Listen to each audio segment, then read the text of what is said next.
నేను ఒక మామూలు సాధారణ వ్యక్తి. సరస్వతీదేవి అనుగ్రహం కలగటం వెనకన్న అంతర్యం పూర్వజన్మ కృతస్య పుణ్యం తదా వాంఛితం ఏతత్ పుణ్య ఫలేషు తత్ ప్రాప్తం కించిత్ దైవానుగ్రహే. ప్రతి ఒక్కరూ కూడా వాళ్ళ ఆత్మశక్తిని ఎలా తెలుసుకోవాలంటారు? జ్ఞానంతో గురుపదేశంతో గురుమంత్రం. పత్రి గారితో మీకున్న అనుబంధం అదొక్కటే. మా బ్రహ్మశ్రీ పత్రిజీ గారికి ఇది 40వ జన్మ. 72వ ఏట ఆయన పరమపద సోపానాన్ని అలంకరించారు. కారణం ఏమిటి? ఇక్కడ తపశ్శక్తి సంపన్నమైనటువంటి జ్ఞానోపదేశ బ్రహ్మస్థితి కలుగుతుంది. మన హిందూ ధర్మం నాశనం కాతుందంటే కారణం ఏమిటి?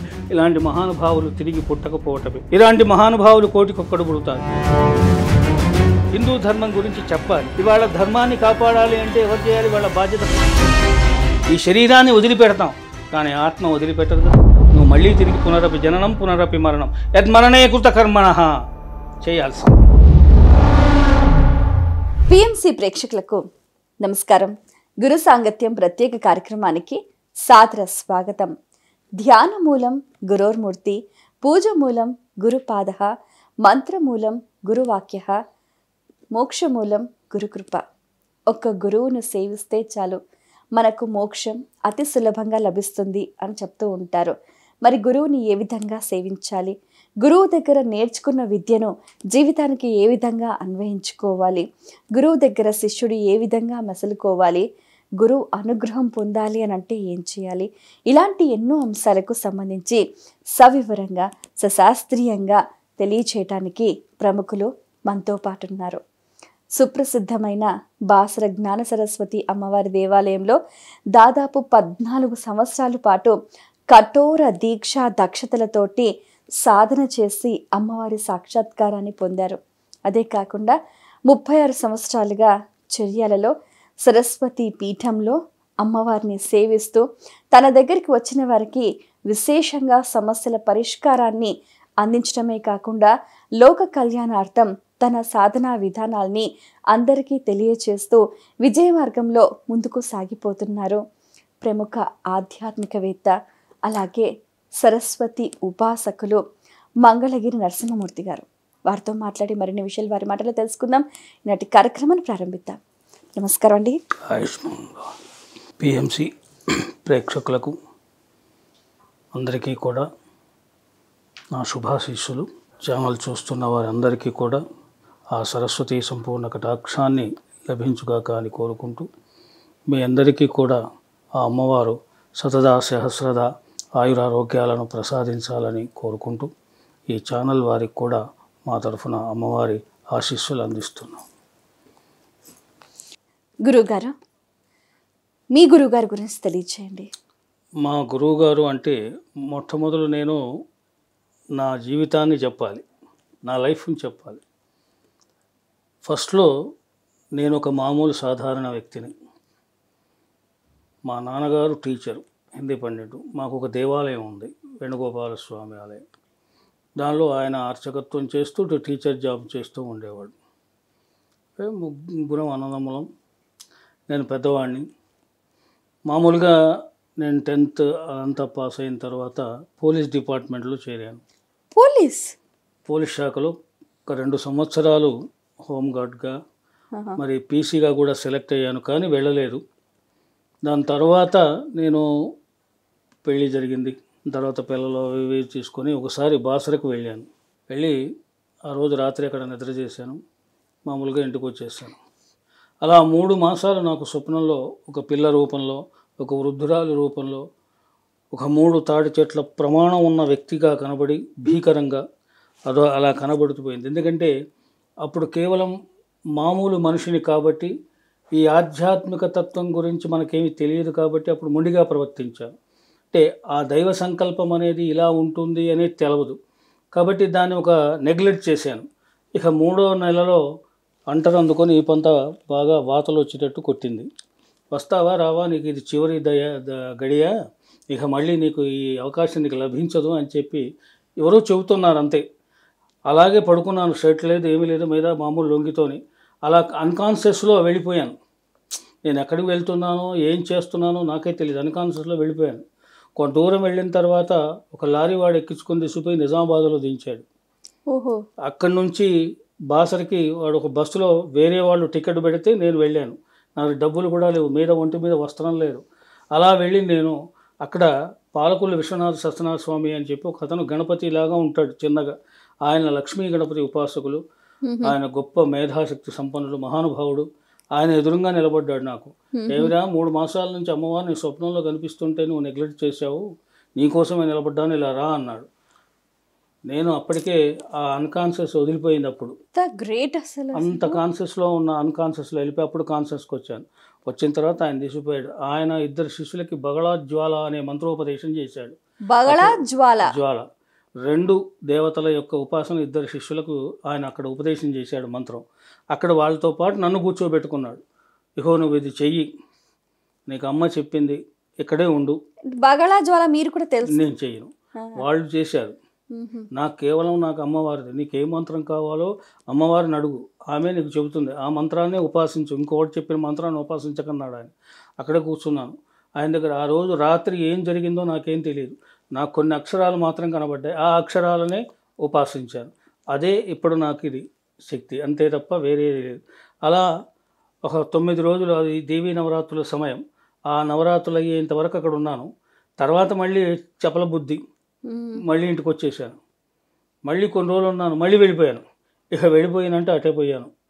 దాదాపు ఒక 1 సంవత్సర కాలం పాటు నాకు ఏమీ తెలియదు.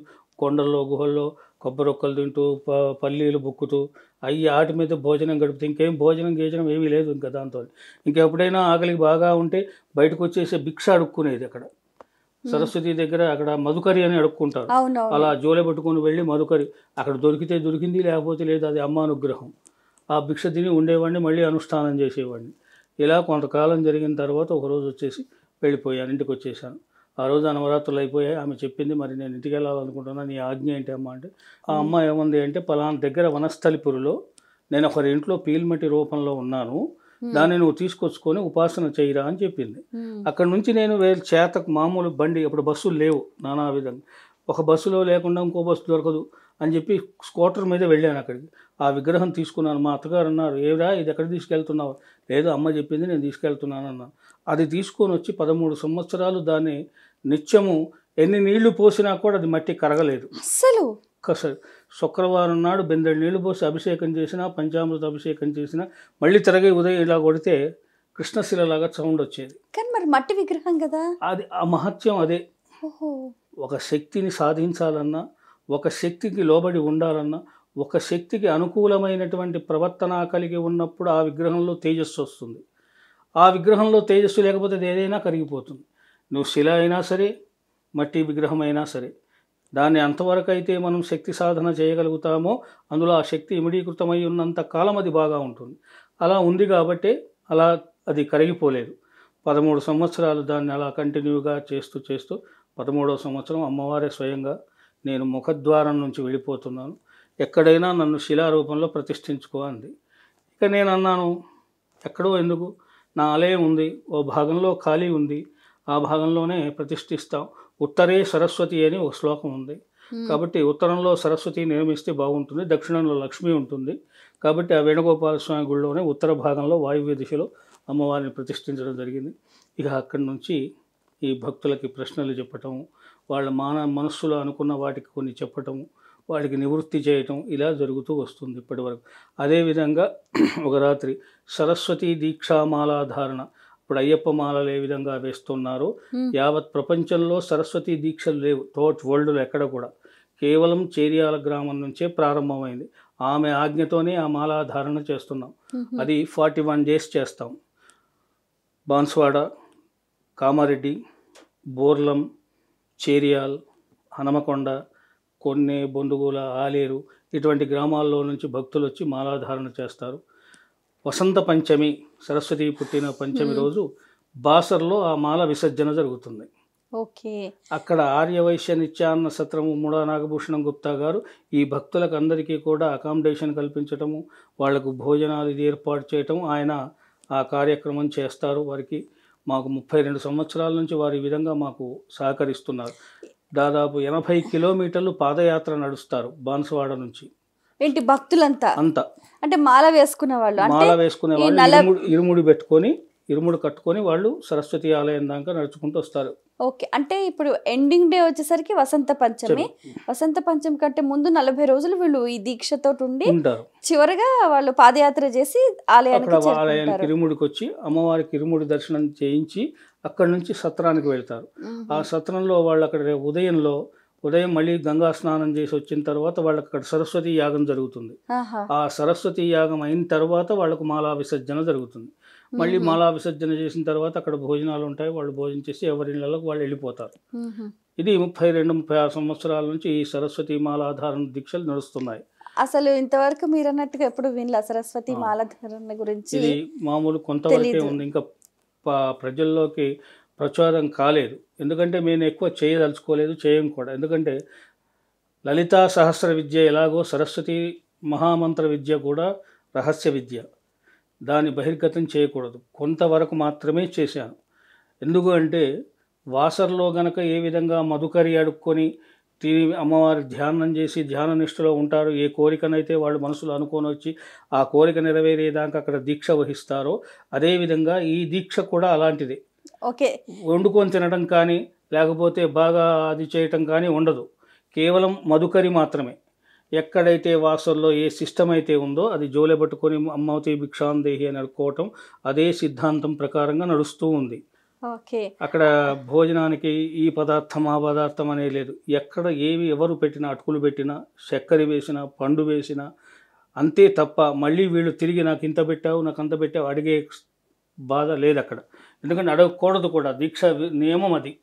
ఎందుకంటే ఏ గృహస్థురాలు ఏ మాతృదేవత కనుక ఏది వేస్తుందో అదే వాళ్ళకు భిక్ష. కేవలం వీళ్ళు అడగాల్సిందేంటి, మాతాభవతి భిక్షాందేహి, అక్కడ పోయి అడగాలి. ఆ తల్లి ఏది భిక్ష వేసినా వాళ్ళు అమ్మవారి భిక్షగా భావించి తీసుకోవాల్సిందే, మళ్ళీ అడగడం కుదరదు. ఓకే, ఈ సరస్వతి మాలాధరణ అంటే ఈ దీక్షకు సంబంధించి ఇంకా నియమాలు ఏమున్నాయండి? ఇక్కడే తెల్లది వస్త్రాలు, ఎందుకంటే ఆమె శ్వేతాంబర పరీధీనాం శ్వేతమాల్య విభూషితం మునభి సర్వై పూజితాం. సకల మునిజన గణాలు కూడా ఆమెను పూజించేవాళ్లే కాబట్టి శ్వేతాంబరం. ఆమెకు ఎప్పటికీ శ్వేతం తెల్ల వస్త్రాలు తప్ప ఇంకో ధరించదు. శ్వేతాంబర పరీధీనాం శ్వేతమాల్య విభూషితం, తెల్లై పుష్పాలంటే ఆమెకు చాలా ఇష్టం. లక్ష్మికేమో అర్ణవర్ణంచ పుష్పంతేయాన్ తదా వస్త్రంచ వృద్ధతే. లక్ష్మికి కావాల్సింది ఏమిటి అంటే అర్ణవర్ణమైనటువంటివి, మందారం, జాజి, సంపంగి, ఇటువంటి లక్ష్మికి ఇష్టం. సరస్వతికి శ్వేతాంబరం, మల్లెలు, మొల్లలు ఇటువంటి ఆమెకి ఇష్టం. కమలాలు ఆమెకు చాలా ప్రీతి కాబట్టి తెల్ల వస్త్రం, ధవళ వస్త్రం. భిక్షాపాత్ర అంటే ఏది పాత్ర అంటే స్టీల్ ప్లేటో లేకపోతే అది కాదు, మన జాకెట్ పీస్తోని కట్టుకున్నటువంటి ఒక జోలే. ఆ జోలలోనే ఆ భిక్షం ఎత్తుకోవాలి, అదే జోల్లో తినాలి, దాన్ని పిండి వేసుకోవాలి మళ్ళీ ఉదయానికి. శ్వేత వస్త్రం. పొద్దున సాయంత్రం స్నానం, మబ్బుల బ్రహ్మముహూర్త కాలంలో లేవటం, కాలకృత్యాలు తీసుకోవటం, 4 నుంచి 5 లేదా 11 వరకు అనుష్ఠానంలో కూర్చోవటం. వాడికి ఎంత ఓపిక ఉంటే అంత అనుష్ఠానం చేయటం. మధ్యాహ్నం 11:30కి మళ్ళీ బయటికి ఏమైనా బహిర్భూమికి అటు ఇటు పోతే స్నానం చేయటం, వచ్చి 12 గంటలకు భిక్షకు వెళ్ళటం. ముందు అమ్మవారి భిక్ష తీసుకోవాలి. ఆమె హారతి అయిన తదుపరి అమ్మవారి భిక్ష ఉంటుంది. ఆ అమ్మవారికి నైవేద్యం పెట్టిన భిక్షనే అందరికీ తలా ఇంత జోలులో వేస్తారు. అక్కడి నుంచి ప్రారంభం అవుతుంది. ఎవరైనా మాతలు వచ్చి మేము ఇవాళ భిక్ష ఇస్తాం స్వాములకు రమ్మంటే వాళ్ళ ఇంటికి వెళ్ళిపోవటం, అక్కడ భిక్ష తీసుకోవటం, మళ్ళీ యథాస్థానానికి రావటం, అందరూ కూర్చొని అమ్మవారి ధ్యానం చేసి భిక్ష సేవించడం, మళ్ళీ వాళ్ళ పనులకి నిత్య కృత్యాలకి వెళ్ళిపోవటం. ఏ ఉద్యోగం చేసేవాడు ఉద్యోగానికి, కూలి పని చేసేవాడు కూలి పనికి, ఏదైనా వాళ్ళ వృత్తిలోకి వెళ్ళిపోవటం. మళ్ళీ ఇక్కడ వృత్తి నియమం అనేది ఏమీ లేదు, పోకూడదు అది ఇది అని. ఎవరు వృత్తి వాళ్ళు చేసుకోవచ్చు. ఇది దీక్షా విరమణ నియమాలు. ప్రకటనలు మీవి, ప్రచారాలు మావి, జీవితంలోని వెలుగులందరివి. పిఎంసి తెలుగు ఛానల్లో మీ యాడ్స్ కోసం సంప్రదించవలసిన ఫోన్ నంబర్స్. మీరు ఇంత లౌకికంగా ఉన్న మీ జీవితంలో సరస్వతీదేవి అనుగ్రహం కలగటం వెనక ఉన్న ఆంతర్యం ఇది నేను ఒకటే అంటాను. పురాకృత సుకృత కర్మేణ వ్యాధిరూపేణ పీడితామని ఒక శాస్త్రం ఉంది, ఆర్షోక్తి.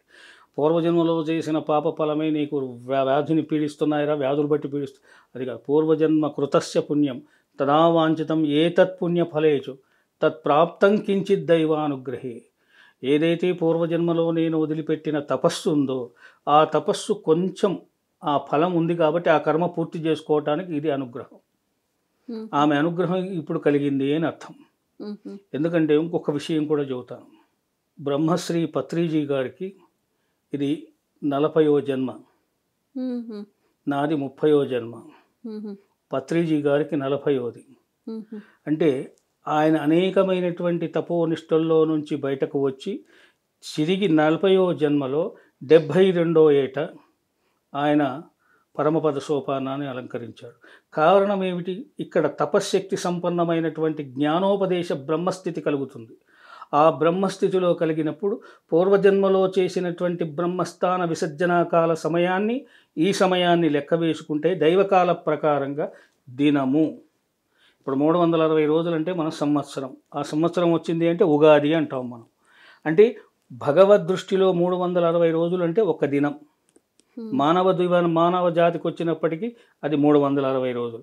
అలాగే ఒక సంవత్సరం, ఒక కాలాన్ని నిర్ణయం తీసుకున్నప్పుడు ఒక జీవి యొక్క జన్మ రహస్యం ఎన్ని 5000 సంవత్సరాలు. ఒక ఆత్మ యొక్క సంచార స్థితి 5000 సంవత్సరాలు ఉంటుంది. 5000 సంవత్సరాలు. అలా 5000 సంవత్సరాలు ఆ ఆత్మ ఒక్కొక్క జీవిలో ప్రవేశిస్తుంది. ఆ ఒక్కొక్క జీవిలో ప్రవేశించినటువంటి ఆత్మ పునఃస్థిత స్థానమైనటువంటి కర్మ, ఆ కర్మను ఏదైతే తాను అనుభవించి వదిలిపెడుతున్నాడో అందులో శేషమైనటువంటి ఏ కర్మ అయితే మిగిలి ఉంటుందో ఆ కర్మను పూర్తి చేసుకోవటానికి ఏదో ఒక రూపంలో వాడికి ఆ జన్మ యొక్క రహస్య ఫలం దక్కుతుంది. అలాగే దేహస్యం సర్వవిద్యయ దేహస్థోం సర్వతీర్థానాం దేహస్థో సర్వజ్ఞానిన దేహంతేనాం సర్వవిద్యాం సర్వతీర్థానాం దేహో సర్వదేవతా. ఈ శరీరమే సకల దేవతా నిలయం, సర్వతీర్థ నిలయం, సకల జ్ఞాన నిలయమైనటువంటిదే ఈ శరీరం. ఈ శరీరంలో ఉండబడేటువంటి షట్చక్రాలు, ఏ షట్చక్రస్వదేనాం షట్చక్రేచు విబంధిత, ఏదైతే ఈ 6 షట్చక్రాలు ఉన్నాయో అవే దానికి మూలాధార చక్రం నుంచి ప్రారంభమవుతుంది. అంటే ఈ దేహంలో ఉండబడే ఇన్ని తీర్థాలు, ఇన్ని క్షేత్రాలు, ఇన్ని దివ్యలోకాలు, 3 లోకాలు ఉన్నాయి. బొడ్డు కింది స్థానం నుండి పాతాళం, బొడ్డు నావి పైభాగం నుంచి ఊర్ధ్వలోకం, అక్కడి నుంచి బ్రహ్మలోకం. అందుకనే బ్రహ్మకపాలం అంటారు, బ్రహ్మమోక్షం అంటారు. ఈ 3 లోకాలు ఇందులో ఉన్నాయి. ఇంత దేవతలు ఉన్నాయి. తదా సర్వదేవతా స్థిత ఏతద్దేహేనాం గురుముఖ్యేన పాపితా. ఏదైనా దీన్ని సాధించాలి అంటే ముందు గురుపదేశం కావాలి. ఈ షట్చక్ర భిన్న స్వరూపమైనటువంటి ఈ చక్రాల యొక్క ప్రభావం పొందాలి అనుకుంటే, బ్రహ్మజ్ఞాని కావాలనుకుంటే ముందు గురుపదేశం కావాలి. ఆ గురువు యొక్క అనుగ్రహం కలిగిందంటే సర్వతీర్థాలు ఇందులో చూసుకోవచ్చు. కాశీకి వెళ్ళడం అవసరం లేదు, రామేశ్వరం అన్నీ ఇందులోనే ఉన్నాయి. అందుకని మనం పెద్దలు చెబుతూ ఉంటారు. ఎందుకంటే శరీరం కలుధర్మ సాధనం, సాధనకైనా మూలమైనటువంటిది శరీరం. ఆ శరీరంలో ఏ లోపం ఏర్పడినా కూడా సాధనకు పనికిరాదు. అలాగే ఏ అంగ భిన్నమైనా సాధనకు ఉపయోగపడదు. వాళ్ళకు ఏలు పోయిందనుకోండి పనికిరాడు, ఒక కాలుకు దెబ్బ తాకిందనుకోండి పనికిరాడు. సాధనాయోగ్యమైనటువంటి స్థితి అంగానికి కాదు. దేహం దేవాలయో ప్రోక్తం జీవో దేవ సనాతన. ఈ దేహమే దేవాలయం అయినప్పుడు అన్నీ ఇందులో ఉన్నాయి కదా. మరి ఇందులో ఉన్నదాన్ని దర్శించుకోలేక బయటి వాటిని ఎందుకు దర్శించుకుంటున్నాం అంటే, పత్రిజీ గారి యొక్క ఆలోచన ఏమిటో తెలుసా? ఇందులో శ్వాస మీద శ్వాస అనే కదా ఆత్మను సంక్షోభనం పెట్టడం కోసం. సదేతాం ఇంద్రియాణాంచ తదాత్మానం జాగృతం చే ఏతాత్మాన్ బ్రహ్మ దర్శయేత్. ఏ ఆత్మనైతే బ్రహ్మను దర్శించాలనుకుని ప్రయత్నం చేస్తాడో ముందు వాడు ఇంద్రియ నిగ్రహణలోకి కావాలి. వాడు ఇంద్రియ నిగ్రహం కలిగితే ఆత్మ సందర్శన కలుగుతుంది, ఆత్మ సందర్శన కలిగితే బ్రహ్మ సందర్శన కలుగుతుంది. ఇదే బుద్ధ మార్గం, బుద్ధుడి మార్గం కూడా ఇది, గౌతమ బుద్ధుడి మార్గం కూడా ఇది. యతం స్వయం ఆత్మానం దర్శయేత్ తదాత్మానం జీవదేహేన జీవం దేహో ఆత్మన సందర్శిత. ఇప్పుడు నువ్వు ఈ శరీరాన్ని దర్శిస్తున్నావే, మరి ఆత్మను దర్శించలేవు. ముందు ఆత్మను దర్శించడానికి ప్రయత్నించు. ఆ ఆత్మను ఎలా విధంగా దర్శిస్తావు? ఇతన్ ధ్యానం. పత్రిజీ తత్వం ఏమిటి? అదే. ఏ ఆత్మతత్వాన్నైతే తెలుసుకోగలుగుతాడో, ఏ ఇంద్రియాలనైతే స్పందింపజేసి బ్రహ్మతత్వాన్ని తెలుసుకోగలుగుతాడో ఆ బ్రహ్మసూత్ర మార్గమే శ్వాస మీద ధ్యాస. దానిని ఆధారంగా చేసుకొని మునులు, ఋషులు, యోగులు అందరూ కూడా. ఎందుకు అంటే ముందు శ్వాస బంధనం కావాలి. ఓకే. ఆ శ్వాస బంధనం అవుతే జిజ్ఞాస బంధనం అవుతుంది. జిజ్ఞాస బంధనం అంటే కోరికలు. అవును. యథాం మోహయంతే దేహం అన్యో సభాతం కృతం భోక్తం శరీరేణ సుఖాని చ. ఇతరుల చేత సంపాదించబడినటువంటి ధనంతో ధ్యేయాన్ని శరీరాన్ని సుఖించాలనేటువంటి ఆలోచన పోతుంది. స్వ ఇంద్రియాణం భోక్తస్య సుఖ. ఏ సుఖమైనటువంటి భోగాల మీద మనిషికి ఆశ కలగదు. ఆశ ఉన్నాడు అనుకో వాడు ధ్యానానికి పనికిరాడు. వాడేమీ రజోతమో గుణాలను వదిలిపెట్టినప్పుడే వాడిలో ఆత్మజ్ఞానం సిద్ధిస్తుంది. ఆ ఆత్మజ్ఞానం పెంపొందించినప్పుడే గురువు యొక్క సాన్నిధ్యం లభిస్తుంది. వాడికి కావాల్సింది ఏమిటి? క్షమ, ఓర్పు, ధైర్యం, సాహసం. ఇవి ఉన్నప్పుడే గురు కృపాకటాక్షాన్ని పొందగలరు. గురువు యొక్క అనుగ్రహాన్ని ఎప్పుడైతే పొందగలుగుతాడో మోక్ష సాధనకు మూల పురుషుడు అవుతాడు. మోక్ష సాధనకు ఎవడు మూల పురుషుడు అవుతాడో ఆత్మజ్ఞానానికి మూలమవుతాడు. అప్పుడు ఆ గురు కటాక్ష ప్రభావం చేత మానవుడి యొక్క జీవన మార్గము ఒక మంచి మార్గంలో నడుస్తుంది. ఈ మార్గమే పత్రిజీ గారి మార్గం. ఎందుకంటే ప్రతి మానవుడు సంతుష్ట జీవిగా ఉండాలి. ప్రతి మానవుడు ప్రశాంత జీవితం గడపాలి.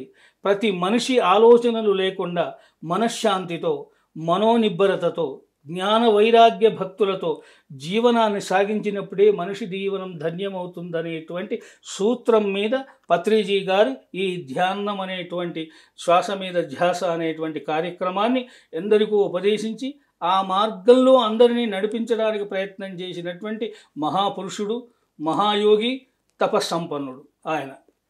బాగుంది. అయితే పత్రి గారితో మీకున్న అనుబంధం అదొక్కటే మాకు దరిద్రం. ఏమిటి అంటే ఎప్పుడు ఆయన ఎక్కడ సమావేశమైనా అక్కడికి నేను వెళ్దామని ప్రయత్నం చేస్తాను. ఆయన కారు ఎక్కుతాడు, నేను కారు దిగుతాను. ఇట్లా నాకు 3 సార్లు క్రాష్ అయిపోయినాయి. ఒకసారి కర్తాల్లో కూడా పిరమిడ్ కట్టారు. అక్కడికి ఆహ్వానం వచ్చింది రమ్మని. ఆ రోజు నాకు శరీరం బాగలేకపోతే అదొక నాకు దౌర్భాగ్యం, అదొక పీడ ఏర్పడింది. ఆ రోజు వెళ్ళలేకపోయాను. బాన్సువాడకు వచ్చాడు. బాన్సువాడలో నేను సరస్వతి ఆలయం నిర్మాణం చేశాను. ఆయన పోచారం శ్రీనివాసరెడ్డి గారి యొక్క తమ్ముడు శంభరెడ్డి గారు ఉన్నారు. నేను ఈ 32 సంవత్సరాల్లో సరస్వతి మాలాధారణ అని చెప్పాను కదా, ఆ స్వాముల భక్తుల చేత అక్కడ 1.5 కోటి పెట్టి దేవాలయ నిర్మాణం చేశాను. సరస్వతి దేవాలయం జైపూర్ నుంచి పాలరాతితో అమ్మవారిని తెప్పించి 7 రోజులు మేమే స్వయంగా వెళ్ళి విగ్రహాన్ని తీసుకొచ్చి ప్రతిష్ఠ చేశాం. ఇప్పుడు ఆ విగ్రహం అక్కడే, ఆ ఆలయం నడుస్తుంది చాలా బ్రహ్మాండంగా. బాసర తర్వాత 2వ బాసర అది. అంత జనం వస్తారు భక్తులు. ప్రతి శుక్రవారం కూడా భజన కార్యక్రమాలు కానీ, భగవత్ సాన్నిధ్యం గురించి, భాగవతాది రామాయణ ఇతిహాసాల గురించి ప్రవచన కార్యక్రమాలు కానీ జరుగుతూ ఉన్నాయి. అక్కడ ఒక బ్రాహ్మడు ఉంటాడు, పూజారి. ఇక ఊళ్ళో ఉన్నవాడు కాబట్టి నేను అప్పుడు 15 రోజులకు ఒకసారి, నెలకు ఒకసారి వెళ్ళి వస్తూ ఉంటాను అమ్మవారి దగ్గర. ఒక 3 రోజులు 4 రోజులు. ఈ దేవీ నవరాత్రోత్సవాల్లో 6 రోజులు అక్కడ ఉంటాను. 3 రోజులు చేరియాల్లో అమ్మవారికి నవమి నుంచి దశమి వరకు ఇక్కడ 3 రోజులు మహాయజ్ఞం చేస్తాను. ఆ యజ్ఞంలో చిన్నపిల్లలు ఉంటారు, చదువు నా తా కా పలకరాని వారికి బీజాక్షరాలు రాస్తాను నాలుక మీద.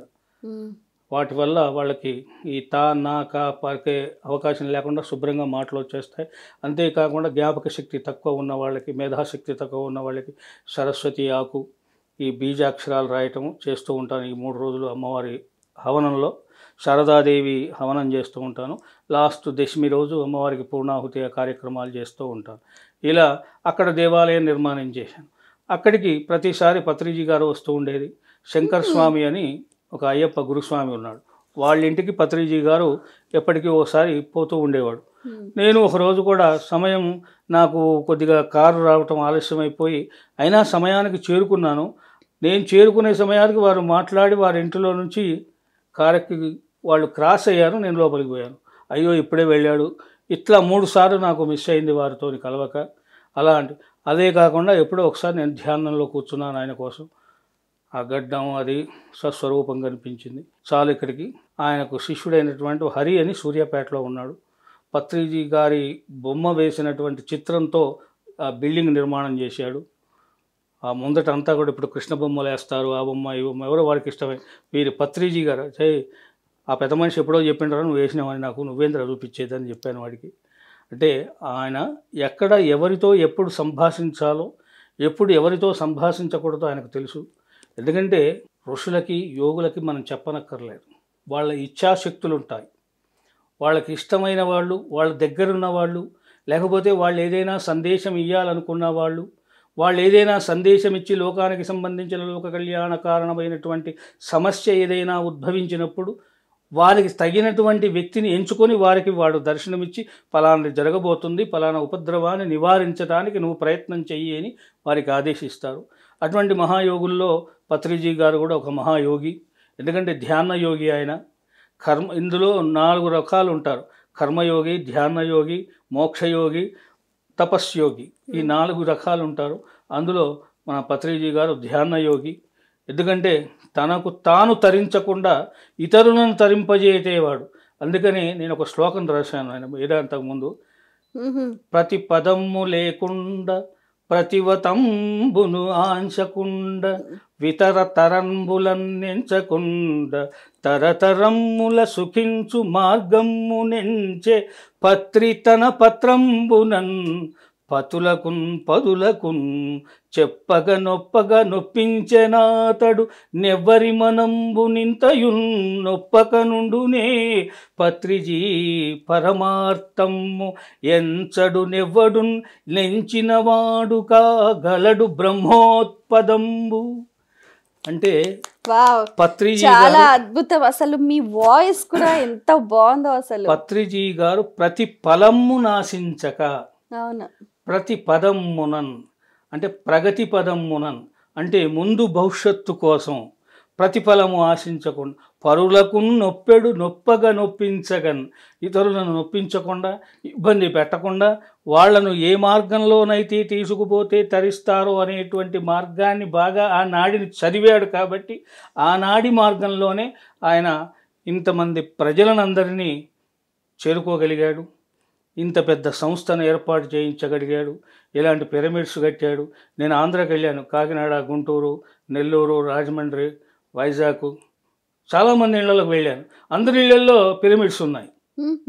ఏమిరా ఇదంతా మా పెద్ద మనిషి ఇదంతా కట్టుకున్నారు ఏమిరా నేను ఆయన అడుగుతాను. నేను ఎప్పుడు దాచిపెట్టుకోను. నేను పెద్ద మనిషి, మా ముసలాయింది ఏమయ్యా అన్ని కట్టుకున్నావు అంటాను. నేను ఏం స్వామికి అట్లా ఆయనకు మాకు ఉన్నది కాబట్టి అంటాను. ఆయన అన్నంటాడు, నేను ఆయన అంటాను. అంటే యతాత్మానాం సంగహితా యతో దేహీనాం సంస్థితా నా దేహం సంస్కృతేత ఆత్మానం జ్ఞానపీడిత. మేము శరీరస్థోని వేరు కానీ ఆత్మతో ఒకటి. ధ్యానో తదానిష్టయ ఏతధ్యానం సమాభాగం సమా ఆగమనేతు మమాదేహం. మేము ఆగమనంలో ఇద్దరం ఒకటి, సమాగమంలో ఒకటి. ఆత్మతో యోగస్థితిలో ఆత్మయోగ సాధనలో ఉన్నాం.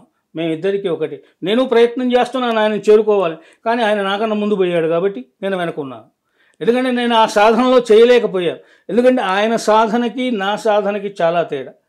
ఎందుకు అంటే నేను సమాజ చక్రంలో తిరిగిన వాడిని, సంసార సాగరం అనేటువంటి సుడిగుండంలో చిక్కి ఉన్నవాడిని. అంటే చుట్టూ సమాజంలో ఉండబడేటువంటి జనులతో నేను ఉన్నవాడిని. ఆయన ఏమిటి ఏకోగ నారాయణ, తన ధ్యానం ఏదో తానే, తన దగ్గరికి వచ్చినవాడు ధ్యానం చేస్తా అన్నవాడు ఈ రీతిలా చెయ్యని మార్గం చూపేవాడు. కాబట్టి సాధన ఆయనది పెద్దది, నా సాధన అంతా అది చిన్నది.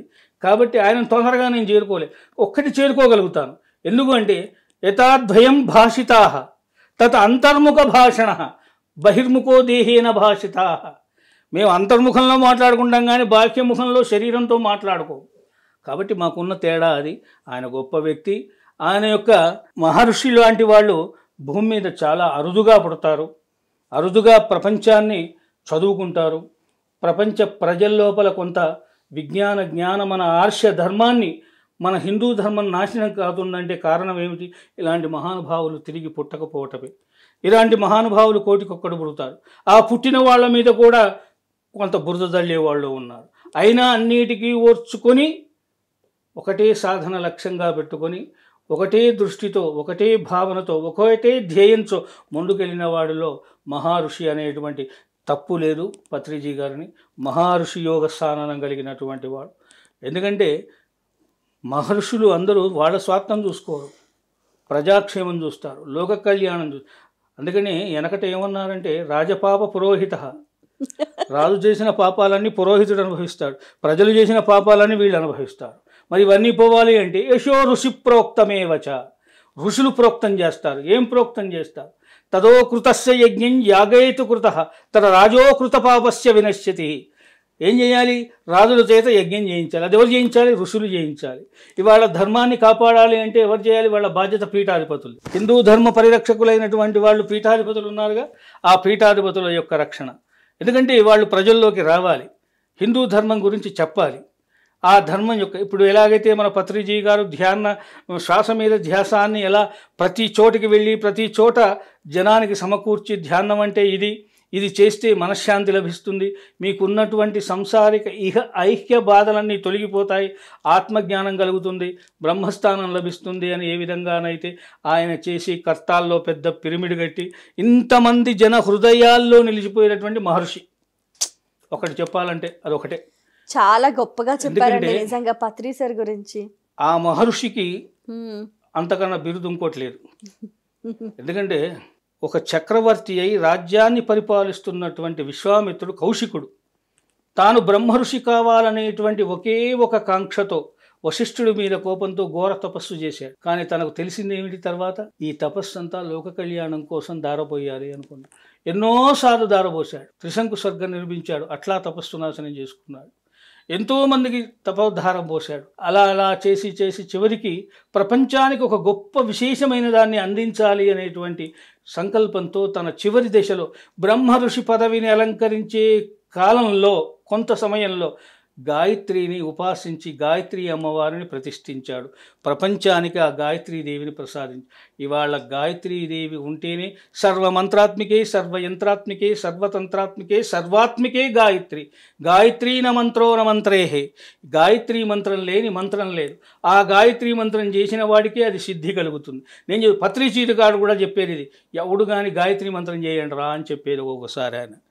ఎందుకంటే ఇది విన్నాను నేను. ఆయన మురళి వాయించేవాడు, నేను మురళి వాయించేవాడిని. నా మురళి ఆయన విన్నాడు అంటే రికార్డు రూపంలో విన్నాడు, స్వయంగా కాదు. ఎందుకంటే ఆ శంకర స్వామి అనేటానే చూపిస్తూ ఉంటాడు నాయి అప్పుడప్పుడు. ఎందుకంటే వారికి మిరపకాయ బజ్జీలు అంటే ఇష్టం, నాకు మిరపకాయ బజ్జీలు అంటే ఇష్టం, దానిలో తేడా లేదు. అందుకనే నేను ఇందాక చెప్పాను, ఆగమనాత్మగమన యోగ, మేమిద్దరం ఆత్మతో సమానం యోగం అని, అంతేగాని శరీరపరంగా కాదు. అది కేవలం బాహ్యం, ఇది అంతర్ముఖం. బాహ్యాంతర వివర్జితాంతం దేహే సమవర్జితే. ఈ శరీరాన్ని వదిలిపెడతాం కానీ ఆత్మ వదిలిపెట్టదు కదా. నువ్వు మళ్ళీ తిరిగి పునరపి జననం పునరపి మరణం యద్మరణే కృత కర్మణః చేయాల్సిందే. ప్రకటనలు మీవి, ప్రచారాలు మావి, జీవితంలోని వెలుగులందరివి. పిఎంసి తెలుగు ఛానల్లో మీ యాడ్స్ కోసం సంప్రదించవలసిన ఫోన్ నంబర్స్. సరస్వతీదేవి సాక్షాత్కారాన్ని మీరు ఏ రూపంలో పొందారండి? నేను మీకు ముందు చెప్పాను, ముందులో 13 సంవత్సరాలు ఉపాసన చేశానని. ఆ తర్వాత అసలు నాకు ఆమె యొక్క స్వరూపము కానీ రూపం కానీ ఏమీ గోచరం లేదు.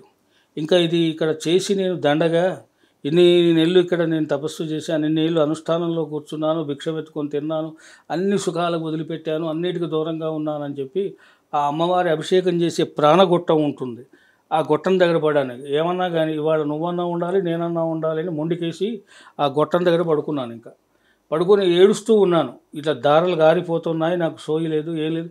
ఆ ఏడుపులో మగత నిద్రలో ఉన్నాను. ఎవరో నా శరీరం మీద ఇక్కడ అడుగుపెట్టి దాటిపోయినట్టు స్వప్నంలో గోచరమైంది. అంతే, అమ్మ అని లేచి కూర్చున్నాను.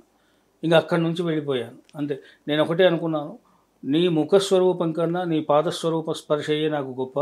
ఆనాడు రాముడి పాదం దాకి రాతి శిల నాతి అయినట్టు ఈనాడు ఈ మూర్ఖుడు జ్ఞాని అయినట్టే అమ్మ నీ పాదం దాకి అనుకుని అక్కడి నుంచి వెళ్ళాను. అలా సాధన శక్తిలో నాకు అనుభవాన్ని అనుగ్రహాన్ని ప్రసాదించింది ఆమె. ఓకే. నిత్య జీవితంలో మీరు చేసే సాధనా ప్రక్రియలు మీ మాటల్లో? రోజు అమ్మవారికి ఉదయాన్నే ఆరాధన కార్యక్రమం ఉంటుంది. మధ్యాహ్నం 11 గంటలకి అట్లా అమ్మవారికి నివేదన ఉంటుంది. సాయంత్రం మళ్ళీ అమ్మవారి పాదుకార్చన ఉంటుంది. పాదుకార్చన కాగానే ఆమెకు కుచేల పాయసం అంటే చాలా ఇష్టం, అటుకుల పాయసం, అది నివేదన జరుగుతుంది. అలా రోజు పొద్దున సాయంత్రం నేను అనుష్ఠానంలో కూర్చుంటాను. దాదాపు ఒక అరగంట సేపు కూర్చుంటాను. ఎందుకంటే ఇందాక చెప్పాను, శరీరం కలుధర్మ సాధనం అని. ఈ శరీరం చాలా అన్నిటికీ సాధనాపూర్వమైనటువంటి. కానీ ఇప్పటి ఏమైంది, వయస్సు మీరపడుతుంది. అప్పుడు చేయగలిగాను. 13 గంటలు 14 గంటలు పద్మాసనంలో కూర్చుంటే లేచేవాడిని కాదు. కాబట్టి ఈ సాధనలో ఒక గంటంబావు కూర్చుంటాను. దాని తర్వాత అమ్మవారు వచ్చి ఆమె వెళ్ళిపోయిన తర్వాత భక్తులకు వాళ్ళ మనస్సులో ఉన్న కోరికలు ఎందుకు వచ్చారో అవన్నీ ముందు సంస్కృతంలో చెబుతుంది. ఆ సంస్కృతంలో వాళ్ళకి అర్థం కాదు కాబట్టి అమ్మ వెళ్ళిపోయిన తర్వాత ఒక్కొక్కరిని వాళ్ళ పేర్లు రాసుకుంటారు. అక్కడ వాళ్ళని పిలిచి కూర్చోబెడితే నీకు ఇది చెప్పింది, నీకు ఇది ఉంది, నీకు ఈ ప్రాబ్లం ఉంది, దీనివల్ల నీకు ఇది చేసుకుంటే నీకు సొల్యూషన్ దొరుకుతుంది అని చెప్పి వెళ్ళిపోతా. వాళ్ళకు రాసి ఇస్తాను. ఒకవేళ వాళ్ళు చేసిన తర్వాత కూడా వాళ్ళకి ఇబ్బంది కలిగా ఉంటే నా దగ్గరికి పిలిపించుకొని వేరే బ్రాహ్మణులను మాట్లాడి వాళ్ళకి ఆ నివృత్తిని నేనే చేయిస్తాను దగ్గరుండి. ఇది నా సాధన రోజు. పత్రిజీ గారు తెలిపిన ఆత్మ విద్య యొక్క సారాంశం ఏంటండి? మీకు ముందే చెప్పాను, ఆత్మ విద్య అనకుండా బ్రహ్మ సాధన అనటం గొప్ప విశేషం. ఓహో, బ్రహ్మైకమైనటువంటి సాధన అది అనటం అంటే బ్రహ్మను చూడాలనేటువంటి యొక్క ఆపేక్ష. ఈ బ్రహ్మం అంటే ఏంటి అసలు? అచరమైనటువంటిది, రూపం లేనటువంటిది. ఆత్మకు రూపం ఉందా? రూపం లేదు. మరి నువ్వు ఎందుకు ఎలా నడుచుకోగలుగుతున్నావు, ఎలా మాట్లాడగలుగుతున్నావు, ఎలా చూడగలుగుతున్నావు, భోంచేయగలుగుతున్నావు, ఈ పదార్థాన్ని ఎలా గుర్తించగలుగుతున్నావు? అంటే లోపల ఆత్మస్వరూపమైనటువంటి పరమాత్మ ఉన్నాడనే కదా. ఆ పరమాత్మను తెలుసుకోవటం కోసమే బ్రహ్మ విద్య. బ్రహ్మం ఎక్కడో లేడు, అంతర్యామి అయి ఉన్నాడు. కాబట్టి ఆ అంతర్యామిని తెలుసుకోవాలి అంటే ముందు ఆత్మజ్ఞానం కావాలి. ఆ ఆత్మజ్ఞానం కలిగితేనే బ్రహ్మం తెలుసుకుంటావు. ఆ బ్రహ్మం తెలుసుకోవాలంటే నీవు శ్వాస మీద ధ్యాస పెట్టాలి. అంటే శ్వాస ధ్యాస రెండు. ధ్యాస అంటే ఇక్కడ ఏమిటి? ఇంద్రియ బంధనం.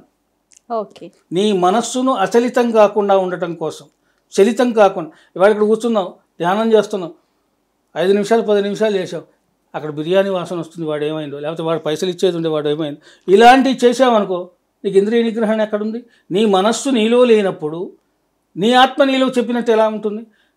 మనస్సే అన్నిటికీ మూలమైనది. అది విచలితమైనది అనుకోండి, ఒక పుష్పం పైన భ్రమరం తిరుగుతుందే, ఆ భ్రమరం దేని మీద వాలదు.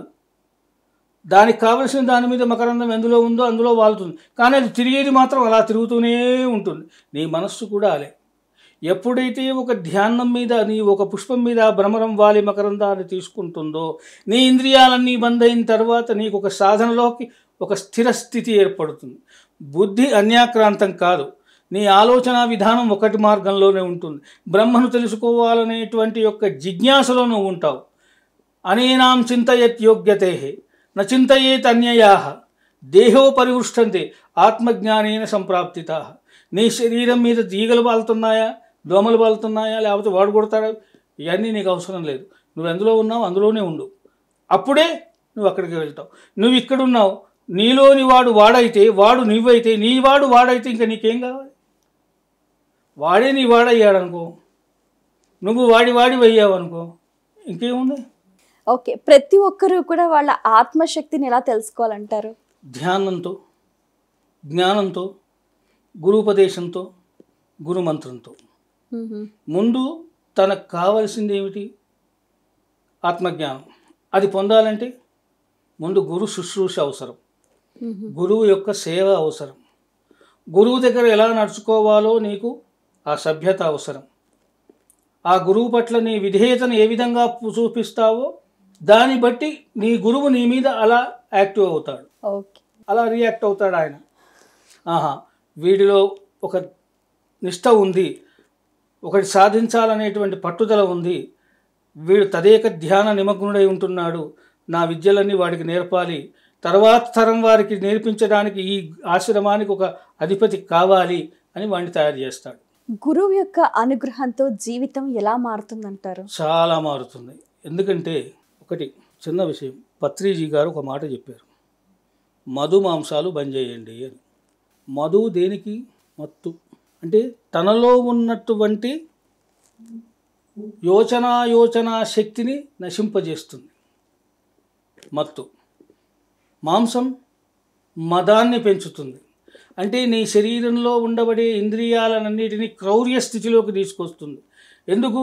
రజోతమో గుణాలను పెంచుతుంది. నీలో కోపాన్ని, తాపాన్ని, ఈర్ష్య, ద్వేషాలను, అసూయను నీలో పెంపొందింపజేస్తుంది. ఇతరులను చూసే వరకు ఈర్ష్యపడటమో, లేకపోతే ఇతరుల మీద కోపం చెందటమో.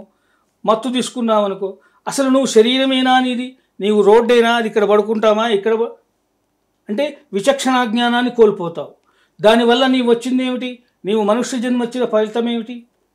దేని గురించి వచ్చావు, ఏం చెయ్యాలి, ఎలా వెళ్ళిపోవాలి, అది సాధనలోకి రాకుండా నీవు మధుమాంస భక్షణ చేసిన తర్వాత నీ శరీరం ఏ స్థితిలో ఉంటుందో ఒక్కసారి ఆలోచించు. అదే వదిలిపెట్టండి. నీ సంసారం ఏ విధంగా ఉంటుందో ఆలోచించు. పోనీ నువ్వు తిరుగుతున్న నీ ఇంట్లోనే నీ పిల్లలే, నీ తల్లి, నీ భార్య, వాళ్ళు ఏమంటారో ఒకసారి ఆలోచించు. పోనీ నీ పిల్లలు స్కూల్కి వెళ్తున్నారు, నీ పిల్లలు స్కూల్కి వెళ్తూ ఉంటే వాళ్ళు ఏమంటారు? తాటి స్టూడెంట్ రమ్య తాగుపోతారా అని తిడతారు. అంటే ఆ పిల్లలకు అవమానమా గౌరవమా? అవమానమే.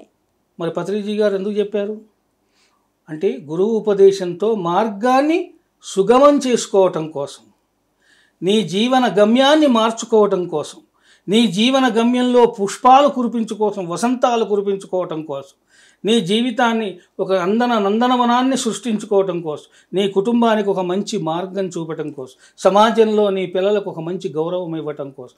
అందుకు అది గురువుపదేశం చేస్తే గురువు వల్ల జరిగేది ఏమిటి అంటే అది నీవు సుఖించడమే కాకుండా నీ పక్కనున్న సమాజాన్ని కూడా ఉద్ధరించబడతావు. అది గురు లక్షణం. చాలా అద్భుతంగా తెలియజేశారు. అది శక్తి ధారలు అనేవి మనిషి యొక్క జీవితాన్ని ఏ విధంగా ప్రభావితం చేస్తాయి? ఇది చెప్పడం కొంచెం అసాధ్యమైనా కూడా కొందరికి సాధ్యమవుతుంది. ఇప్పుడు శక్తుల్లో అనేకమైన ఉన్నాయి. అవునవును, అంటే సాత్వికమైన సాధనాపరంగా వచ్చిన శక్తి. సాత్వికం, రౌద్రం, తామసం, క్రోధం, ఈ 4 విధాలు ఉన్నాయి. సాత్విక తత్వంలోకి వెళ్ళినటువంటి శక్తిని సాధించేవాడు లోక కళ్యాణం కోసం చేస్తాడు. అంటే నువ్వు బాగుండాలి, నువ్వు బాగుండాలి, నేను బాగుండాలి, నా చుట్టూ ఉన్న సమాజం అంతా కూడా ఆనందంగా ఉండాలి అని సాత్విక తత్వంలో ఉన్నవాడు ప్రచారం చేస్తాడు. రౌద్రతత్వంలో ఉన్నవాడు వీడు నాకన్నా గొప్పగా అయిపోతున్నాడు, వీడిని ఎట్లా నాశనం చేయాలి అని ఇప్పుడు ఈ మధ్యన మామూలుగా ఈ చేతబళ్ళు గీతబళ్ళు రౌద్రంలోకి వెళతాడు. వాడు ఎందుకు వాడిని నాశనం పట్టించాలి, వాడు బాగుపడక సమాజాన్ని బాగు చేయక సమాజ నాశనానికి తోడ్పడతాడు. ఆ శక్తిని విభిన్న రూపంలోకి మారుస్తాడు. ఇందులో మంత్రాల్లో లోమం విలోమం అని 2 ఉంటాయి. విలోమం మంత్రం, లోమ మంత్రం అంటే ఒకే మంత్రాన్ని 2 విధాలుగా చేయొచ్చు. ఓహో. లోమ విలోమం అనే మంత్రాలు ఉంటాయి. లోమ మంత్రం చదివితే సాత్విక తత్వంలోకి వెళ్తాం. విలోమ మంత్రం అంటే ఆ మంత్రాన్ని కిందికి చేసి తిరగబడి చదివేస్తే రౌద్రంలోకి వెళుతుంది. ఆ రౌద్ర మంత్రం ఏం చేస్తుంది? ఎదుటి వ్యక్తిని యొక్క మానసిక స్థితిని దెబ్బతీస్తుంది. దాంతో వాడు అన్ని విధాలా చెడిపోతూ ఉంటాడు. నేను అంటాను, ఒక మెడికల్ డాక్టర్ దగ్గరికి వెళ్ళాడు, ట్రీట్మెంట్ కోసం వెళ్ళాడు. వాడు స్కానింగ్ తీసాడు, అన్ని reports, everything is normal of your reports, no any disease for you అని వాడు డిక్లేర్ చేస్తాడు. వీడు వస్తాడు ఇంటికి, ఏడ్చుకుంటూ కూర్చుంటాడు. వాడి అమ్మ దరిద్రం, ఇంటికి వెళ్ళాను, దుకాణానికి, హాస్పిటల్కి వెళ్ళాను, అన్నీ నార్మల్ వచ్చి పడాయి, మరి నాకేమి గతి అని ఏడుస్తూ ఉంటాడు. పక్కోడు వస్తాడు, అరే ఇదంతా కాదురా, నీకు ఎవడో చేసినాడు. వాడు అక్కడికి చూపిస్తాడు, వీడు అక్కడికి వెళ్తాడు. వాడేమంటాడు వీడిని పట్టుకుని, నీకెవడో ఊదేశాడు రా, ఓ 50,000 1,00,000 నాకు ఇచ్చేసి నేను బాగు చేస్తాను. వాడు బాగా కావాలి ముందు తచ్చుకుంటూ వాడు ఏదో ఒకటి అమ్మేస్తాడు, పెళ్ళాం పుస్తమట్లు అమ్మేస్తాడో లేకపోతే ఇల్లు జాగా అమ్ముకుంటాడో ఏదో ఇస్తాడు వాడికి.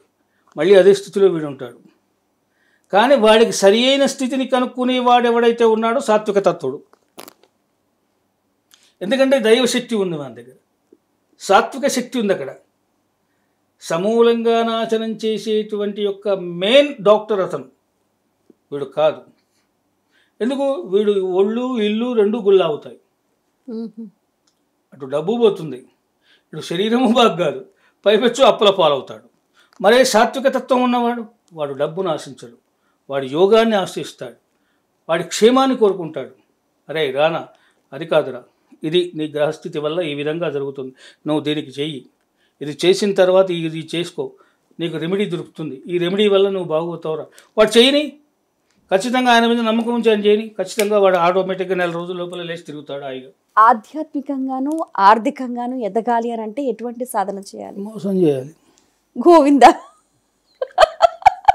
నా చేతికి 5 ఉంగరాలు పెట్టుకుంటాను, మెడలో దండలు లాంటి ఇంత మీరు వేసుకున్నటువంటి నక్లెస్సులు లాంటి ఇన్నన్ని వేసుకుంటాను, బంగారు గొలుసులు ఇంత పూసుకుంటాను, నా వెనకో 2 చెంచాగాళ్ళను పెట్టుకుంటాను. గురుగారు గురుగారు గురుగారు గురుగారు తీసుకొస్తారు, వాడు కూర్చోబెడతారు అని వీడంటాడు, అని వాడంటాడు. కథం వాళ్ళు రేపు చూస్తున్నాం, ఈయన ఒకటి ఆయన ఒకటి, అంతా 5,000 10,000 నీకు జాతకం చూస్తా 10,000, నీకు జ్యోతకం చూస్తా 10,000, నీ పెళ్ళం లేచిపోకుండా మంత్రం ఇస్తా, నీ పెళ్ళం వశీకరణం చేయడానికి యంత్రం ఇస్తా. ఆర్థికంగా సంపాదించవచ్చు. అది easy method. Nobody has to beat that person. The devoted is not asking for any money. The devoted asking only one, the spiritual mentality, the spiritual power, the spiritual dhyana, the spiritual of in the Bhagavan, the Krishna Paramatma, Narayana, Shiva, any god of you can pray it. That devoted person is asking to you. They are income.